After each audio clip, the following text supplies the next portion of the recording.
Yo, what's going on, guys? Welcome back to the channel. Today I have the best binds that you should be using on an elite controller in Apex Legends. If you found this video helpful, make sure to hit the like button because I'm not just going to be telling you what to use.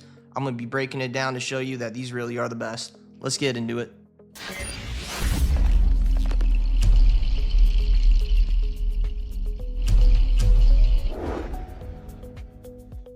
Alright, so before we get into it, I just want to say a lot of these binds can work on other games. So just keep that in mind as we're going through these. So the first two binds we're going to talk about is having jump on the top left paddle and crouch on the bottom left paddle. Now basically you want jump and crouch on paddles because you don't want to have to be taking your thumbs off the analog sticks in order to jump or crouch. So the reason I have them on the left side and not the right side is because I don't want to have the same hand that I'm using to aim also being the one that's spamming jump and crouch. The next bind we have is to set switch weapon to the top right paddle. In Apex, movement is key. To always be able to holster your weapon quickly and also keep your thumbs on the analog sticks to have good aim is pretty crucial in my opinion. All right, so for the last paddle, the bottom right one, I have that set to sprint. Now, I play with auto sprint in this game, but unfortunately, I need a bind to be able to toggle my sight, so I got to keep this on the paddle. So those are what I have my paddle set to, and I just wanted to say that every single game, I basically map out my elite controller to have those four on my paddles: jump, crouch, switch weapon, and sprint. So before I tell you the next bind, I just wanted to say that you guys should definitely 100% be playing with auto sprint on. I play with auto sprint on, so that allows me to free up the left thumbstick to bind to something, and I bind my heal button to the left thumbstick. So I actually find this bind here to be really helpful for like end game situations where there's a lot going on, you're busted up, you got to get heals off, and just having it on the thumbstick allows you to keep your thumbs on the thumbstick, and basically you're always ready to cancel the heal and start fighting, where if you got to hit the D-pad for it, you know, you're taking your thumb off the analog stick and basically you're sitting there. And for the right analog stick, I have that set to reload/interact. Now this is one of those binds that I'm using on pretty much every game I play. Just to be able to reload your gun without taking your thumb off the analog stick is pretty big in my opinion.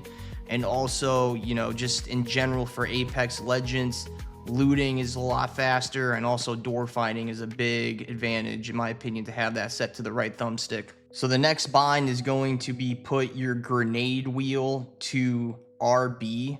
Now by default RB is set to ping, which is kind of dumb in my opinion. RB is like a crucial button on the controller, and in most games like RB is to throw grenades, so to me it makes sense to put the grenade wheel to RB. So since we unmap ping from RB, we're gonna have to put that somewhere, and I put that on the Y button. Now pinging in Apex is crucial, and it's good to use it during fights and stuff like that, you know, if you have like active pings and stuff, but you know, to me I'm fine taking my thumb off the analog stick to hit the Y button because it's just real quick and it's usually like one time. All right guys, so the last bind we need to make on the controller is to set X to melee. Now it is a really odd bind and it takes some getting used to, but I'm fine sacrificing the melee to have my interact/reload on the thumbstick, because honestly you melee sometimes to get a kill, but it's not a crucial thing in the game to be meleeing. Don't worry guys, I didn't forget about the analog sticks. So for the left stick, you're gonna want to set that to instant. Basically this just assures that like you're moving as fast as possible, as soon as possible. As soon as it detects movement input, it's gonna get you going full speed.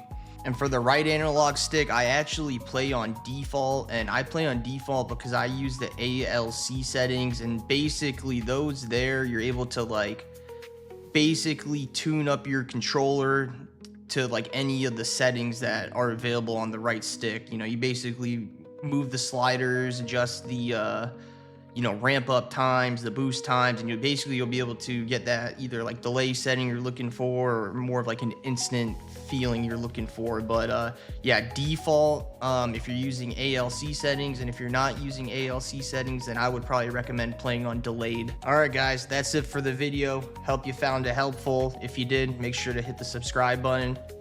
Catch you next time.